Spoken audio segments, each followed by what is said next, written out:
Welcome to Isn't It Obvious, where things are obvious.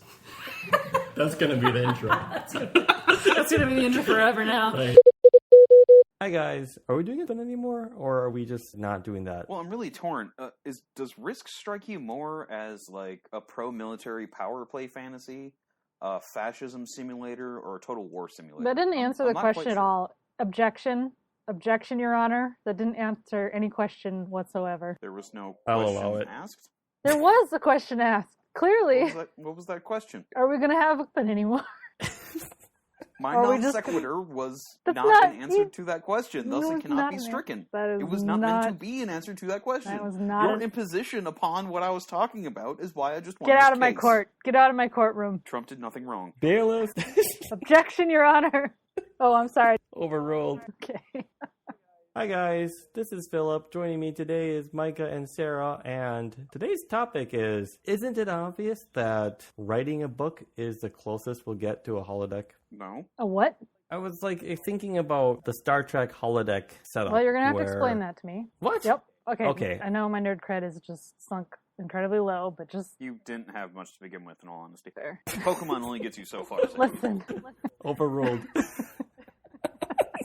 No, All no. right. Any So- video game is a holodeck. You think a video game is a better... Okay, well, first I gotta Define explain what a holodeck is. Define a holodeck. A holodeck, according to the television show Star Trek The Next Generation, is a chamber where you can simulate things such as a 1940s jazz bar or a time in Victoria, England, or a terrible Sherlock Holmes plot. It's sort of computer visualized simulation about this environment, and you can interact with things by touching them and kind of playing like an actor in this play. You could also do things like exercise, I suppose. Wait, like so then their by version that of tennis. definition, wouldn't simply acting be a holodeck? Or a video game. Or are you saying the creation itself, like you as the author, when you're saying writing a book, you're the author, you control everything in the simulation. You're the one But who's... you don't control Yeah. everything in the simulation in the holodeck. It has its specific parameters, which is So- why it's more like a video game. So there you go. There's your argument. Nope, it's not. It's not a holodeck. I would argue that like a video game is more on rails for sure. Let's say you have a holodeck experience of being at the beach, but you want some type of conflict or action. A video game is kind of more like a roller coaster that you have to enjoy based off the architect of that design, right? Or in the case Someone of else is the author. like a there. play, someone else is the author here. Yeah, but isn't right? that... And you don't really get... You don't... In Star Trek, they often use creations of other people's programming in their holodecks that also have a limited parameter. Because how many episodes did you have, like, the weird sex fantasy from some red shirt with whatever male or female character? That episode was very interesting because it talked about holodeck addiction. And Yeah, but as a kid, what they shied away from was holodeck rape. Because the whole, like, she had no... The female that was opined after had zero interest. And this dude just had a really weird fantasy that he carried out in the holodeck. And that should be disqualification from Starfleet. so I'm glad this conversation went to a real dark side real quick. But is it? That's another thing. Is like what you do in a simulation. Is that reflective of real life behavior? Are deep fakes fine in terms of pornographic viewership in today's society? Or is that kind of really gross that should be frowned upon? Okay, there's two arguments here where, man, I did not want to go this dark, but here we are. Wait till I get to killing puppies. How could you say such an evil thing? God, You shouldn't laugh. I'm like outraged over puppy death, but less outraged over Hey, I'm not at simulated 60% this week, so... murder. I don't. Okay. Murder. No, okay, well, we're going to unpack this thread. I'm just going to keep it light. Let's Nice enjoy try. the Caribbean and having like a nice tequila in front of a beach and just relaxing. No, okay, we're going to torture, I suppose. So in this type of argument where what is the ethics behind the holodeck, I would argue it's the same as a book that's very graphic. I always found it really funny that if you get a video game, I think it's because of Mortal Kombat that they had back, for those that could remember a game from the 90s. Senators had said something like, we need a rating system like we have it for movies. Well, they had the same thing after Doom started the conversation, but Mortal Kombat brought it in with its not just red splatter, you actually had the visceral spine being ripped out of the body. Delightful. And so there were lots of discussions about how this was very inappropriate and it needs to have ratings to be able to protect our children because they shouldn't be exposed to such violence. And if you look at it now, it's so quaint, but you know, at the time, I suppose it was a thing. And I always thought it was funny that books never had that. I had this conversation at work a couple years back where is there a modern day equivalent of the Harry Potter's forbidden book section for muggles? Yes. If you go to the library, is there like a restricted section that you can't enter? Restricted section, specifically like at a library, we'll say. It's just organized by age. You also have like the adult romance would be that type of lascivious. Yeah, because like content. that's basically written porn. Yeah, with right. feelings, But or whatever. yeah. But there's no. I don't believe that they're gonna ask for my age if I was 10 years old and I'm like, I'm gonna go for the fantasy romance books. They're gonna be like, hey, look, you're too young for that. Said nobody ever. I disagree. If some 10-year-old's coming up to the front and be like, hi, I like fantasy. I have Tusk of Love, Ogre Orgies, and something else. That librarian should be like, No, you don't have to go to the... You do not know what these are. Not a librarian's... Nope, that's not a librarian's responsibility. That's freaking parents' responsibility. Right. I don't think that the librarian can... And also, I believe that kids at a certain age could have a library card, and you can just go to the kiosk. You don't have to go to a librarian to check out books. And even if you did, let's say I picked out a book that was very salacious, what right does the library say that I cannot check it out? That seems like a very strange argument. No, it's the same reason why if you went into a video rental place, quaint, and as a 10-year-old grabbed an R-rated movie and brought it up, be like, I want to check this out. Right, but books don't have ratings like that, do they? But librarians should know the content of she can't at know least a cursory content. There's no way a librarian what if the book knows just said all of the no. Dewey Decimal. No, the Dewey Decimal is not. But there's no that. Yeah. First of all, that doesn't exist. First of all, that doesn't exist anymore. That system no longer is used for organization. So we have the LOC organization, and in that, all like adult romance should be in its own chunk of fiction.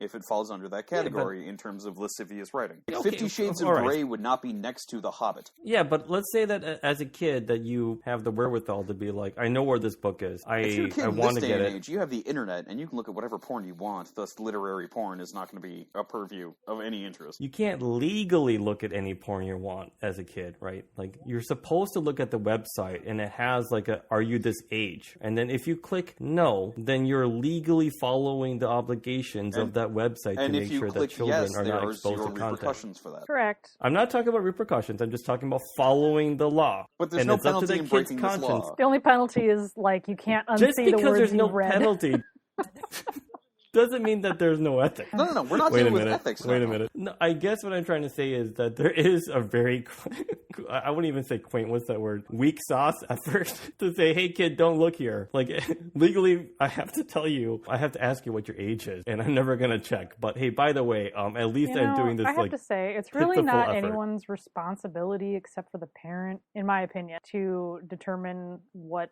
they want their kid to have access to. I feel a bit of it relies on the source distributing the material. You can't solely have it be on the parents for that, because a child is their own autonomous person. At a certain age, they will branch out and try to do things. They are not, legally they are not their own autonomous person. They are owned by their parents. Legality is irrelevant because at a certain age, kids will start doing things on their own. Legality isn't irrelevant. It's just not necessarily always enforced. So, it's relevant to the socially topic irrelevant, at hand? but it's not anyway. I forgot what the law is, and since we can't check on the internet while we're recording, we're just going to look like a bunch of jackasses. But there is a law that if you have a pool, you have to have a fence a certain height in Minnesota because people could get hurt. Some children might find it fun to go play in your pool without your consent and drown in it, and now you're liable because you didn't have a fence. It's your property, they're trespassing, but you have like this source of potential danger or harm to the kid. So therefore, it is the responsibility of the homeowner to have a fence a certain height to prevent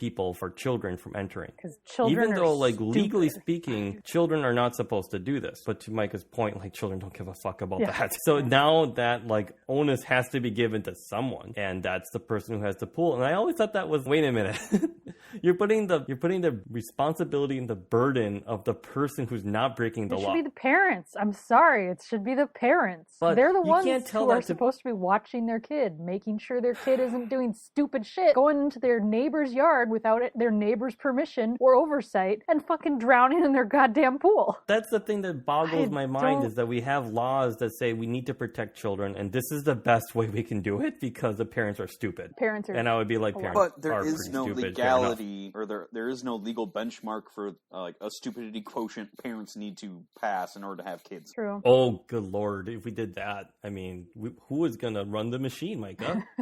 If we actually decide that make the cognitive choice to not have kids are the judge whether or not couples can have children. No. Yes. No. Give me the Lord. most bitter people. Because then they have to make a good fucking argument to have kids. I take issue with that statement. They are not the most bitter. They are not the most bitter people. No, I'm saying I want the most bitter. Then don't take people who have no children.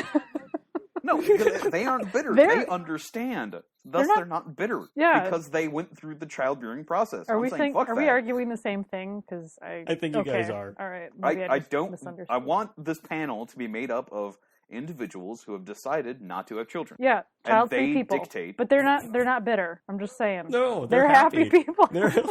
They get to travel. They have less responsibilities. They have more money. They don't. I mean, I'm sure that they're like well adjusted. They have plenty of sleep, and they can focus on their careers. Yep. They're probably pretty chill. They're probably chill people. Yeah, just doing fine. I had this. No. See, part of their ruling would be as harshness is underrated in this court. Couple comes up, describes their arguments of they make this desire much to have money. a child. We have this plan. We are gonna provide for this child, and I just want them to be like, no, and just see what the response is. The potential parents just lay out their whole argument, and just the whole panel unanimously just no. I'm not going to go into the creativities of how to have a panel to make sure people can petition to a government of their peer to get children or not. I feel like this is an NGO. It's a nonprofit. Oh, God. This is the worst idea I think you've come up with. The worst. That is empirically not true. Okay. Remember the other one where we... Okay, sorry. I just feel like... Please, listeners, leave a comment after the video of what my worst idea was. Yeah, please do. Look at the Patreon poll. The worst idea ever for IO is that the books are like holodecks. No, I think that the problem I have with exposing people to a bad environment of fantasy, and then people are like, oh, well, it's not really hurting anybody. I think it creeps people out for two reasons, and there's like a neurological conservative argument here. The first one is, man, we're going to go dark here. I really didn't want to. You're steering the ship. You can lead us out of the darkness. You can bring us back into lightheartedness. I thought I was there with like birthing panels, but... No, Phil, I want to hear your darkness. It's too late. I didn't realize I had a way out, and this is my bad. No, you already missed it. What's your darkness, Phil? The darkness is that I believe it was Finland, and so for those that are from Finland and listening to this, I apologize. I could be calling out the wrong nation here. Had a purchase of sex dolls from Japan, and they were immediately confiscated by customs as saying this is grotesque.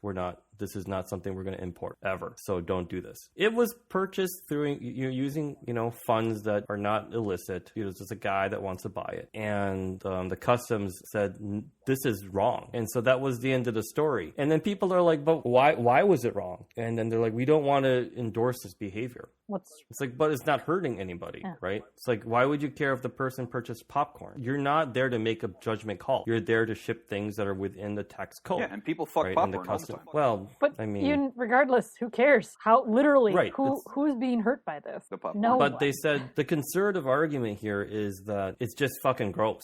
And then the other one, that's the first one. Well, and then the second one is... That's a terrible argument. Is it, though? I mean... It is a terrible argument. No, that's a terrible argument because it makes you feel gross. You don't want someone else to do it. It's not hurting anyone else. It's never yucky yum. Exactly. Unless it causes harm. Exactly. Well, the second one is that they believe that this is a slippery slope because there are studies that show that people who break a habit, such as, let's just pick on smoking, but maybe gambling is a better argument here, where there's no chemical interaction from the stimulant. Your neural networks in your brain have already created a superhighway from dopamine release to this activity. And so you change your mind, right? Like, I'm going to be better about this. I'm not going to gamble. And so those neural network activities in theory should die out. No, it doesn't. It's still there. It's still like a 8-lane highway to that point. So people relapse super quickly. It's the same why people who, again, this is the conservative argument, why if you were practicing a language language, yeah, it atrophies, but if you want to kick it back up again, you're going to pick it much faster than somebody who didn't have it before. Same with musical instruments, even same with working out and muscle growth. If you did that in your teens and you stopped for 20 years and you do it again, biologically speaking, it's a lot easier to pick it up, good habit or bad. And so what they don't like to see is people strengthening this 8-lane highway straight to a yucky thing, because what they're concerned about is a slippery slope, that this is no longer going to release the dopamine that is going to satisfy them, and they're actually going to go out and hire a prostitute, assault a human being. Sorry, I went to hire a prostitute, but I guess assault is clearly the next level. That's I'm quite the problem. certain that sexual repression leads to more sexual assault than toy playing. I don't know what fucking a sex doll would be considered, but like that fetish I don't think would lead to the same violent aspect as repression does. So if an individual ordered 20 sex dolls from Japan, which high quality, I don't think that even if that highway becomes... What? Hey. Sorry. We all do things, Sarah. We all do things. If you say so. It's part of being a human. I'm a lizard. I don't know you guys.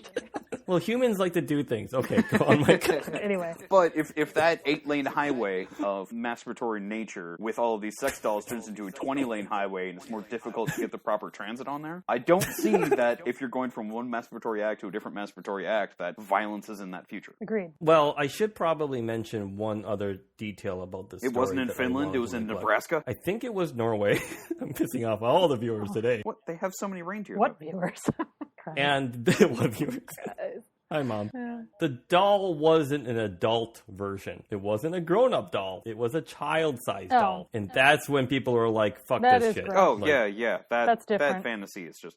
That's wrong. Different. That's gross. Yeah. Right. But nonetheless, the problem still stands. What are we supposed to do about this? Well, then we have to change our entire capitalistic means that we don't fetishize and sexualize youth.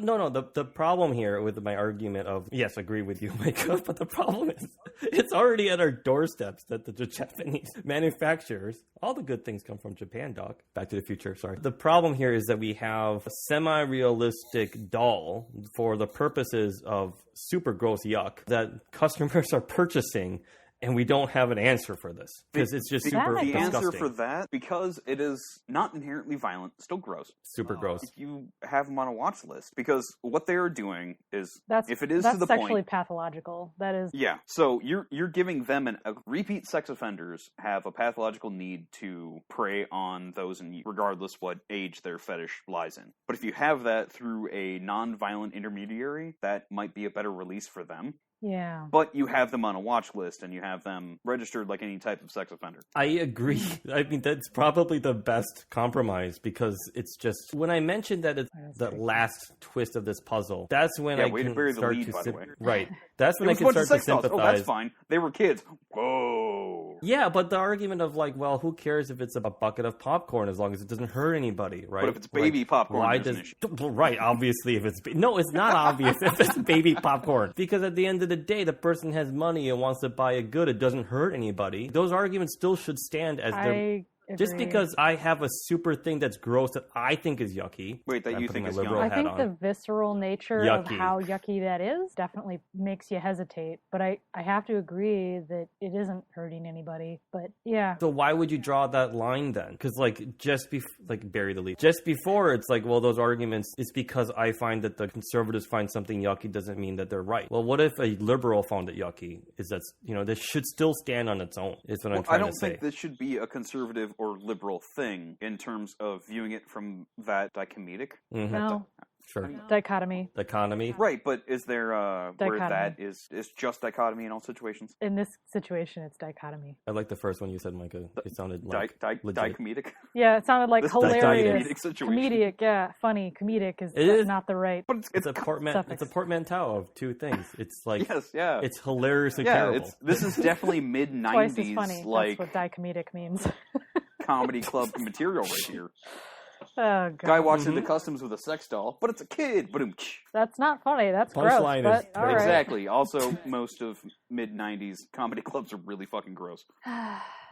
Anyway, I forgot where my point was, but if it needs that type of approach, release it to the populace and see what the actual response is. Pitchforks, torches. Yeah, because like kill Frankenstein. Just like, is this okay if they do X, Y, and Z as this customer? I don't with like this that material? idea. I don't like that idea. So we shouldn't have a gun registry? No, I just don't. I don't like the idea of opening it up to a populace. I mean, maybe a vote, but I don't want to like hear people's discourse on it because they're just gonna get all fucking yes, Phil. Oh my God, stop waving your hand like I have a thing, I have a point. Okay, go ahead, take it away. God, can members of Congress do that? God damn it, Micah, get out.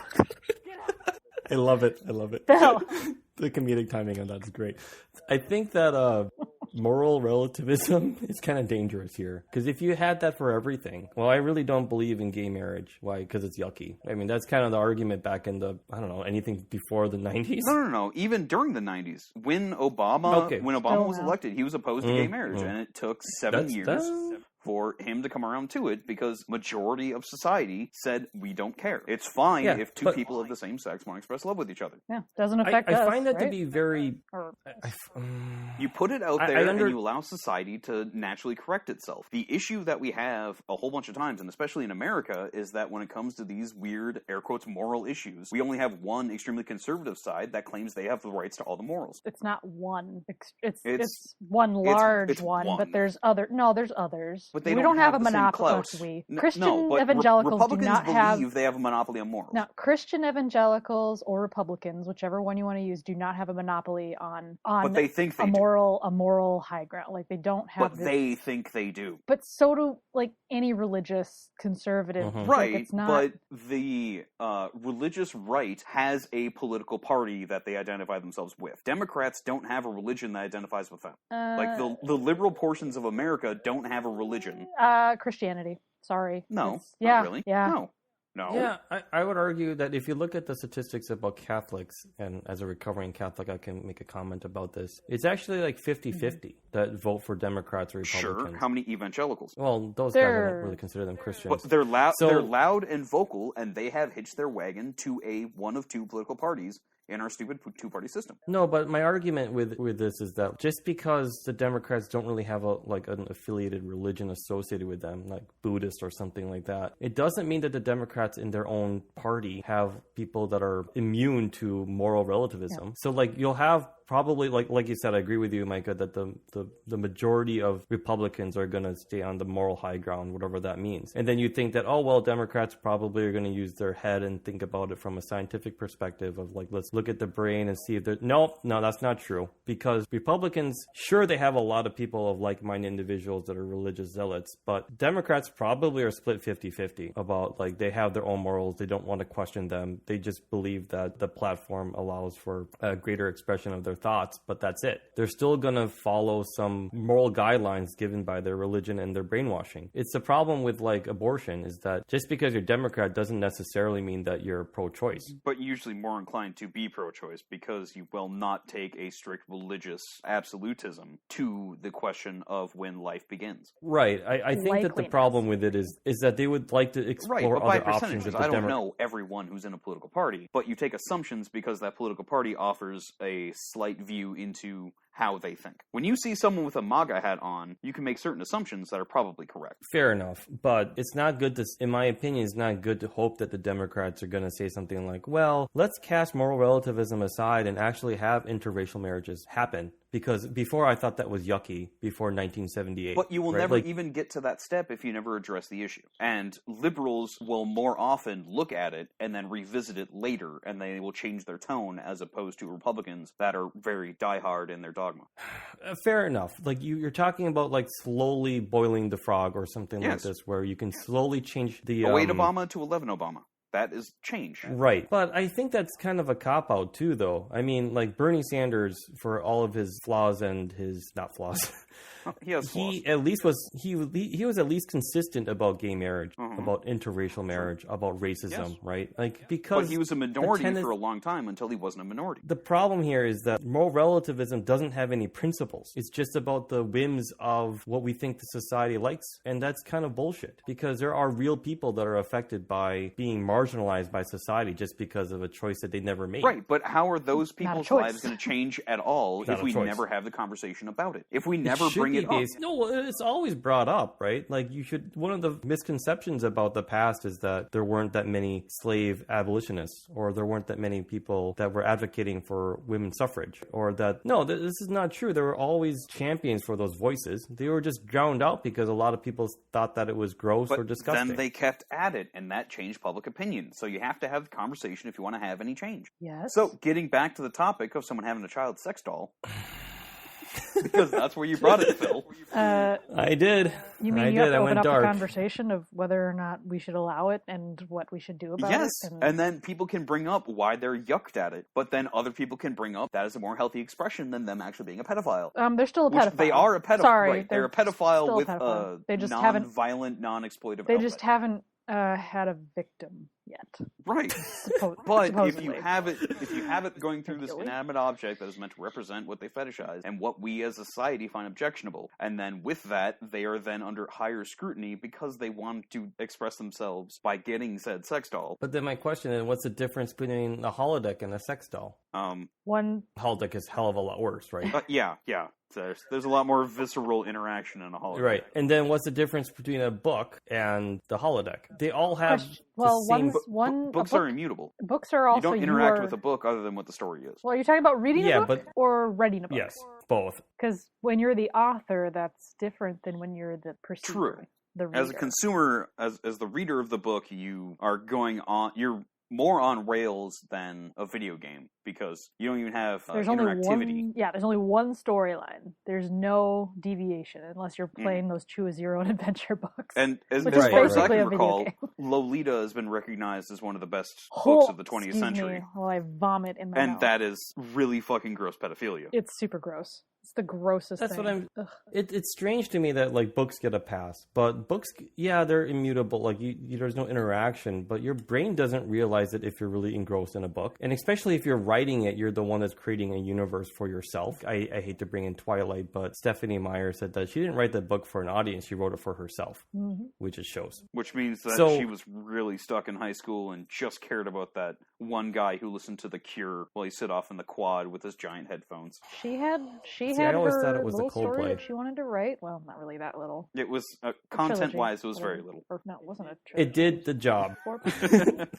It did the job it needed to do. If Ben Shapiro can write his fantasy novel and it gets to 277 pages, that's all anybody any can write book anything. is, though. Yeah, that's all books are, though, is just a way for but an it's author non-interactive, thus books are not a holodeck. And if you're interacting within your own brain, you're still setting that same one story. It's as closest to a holodeck as you're going to get. No, video games are. Video games It's are the probably interactivity. There's interactivity on a holodeck. Yeah, you don't have you're the interactivity. In a video game, you are the protagonist. You are the actor. No. Think of the Uncharted series. That is an interactive story. That is way more of a holodeck than you reading about Nathan Drake in whatever serial that has him going to some South American country to find old gods and whatever pseudo Indiana Jones bullshit. I will disagree by saying that still on rails, but if you were writing the story of Nathan Drake and you had the discipline not to go completely off the rails, you're creating your own universe very much like you're creating your own type of simulation. Whereas you can't, I guess the argument is that what if you wrote your own video game? But that's going to take forever. I don't know, talk to Hideo Kojima. He's been doing it since the 80s.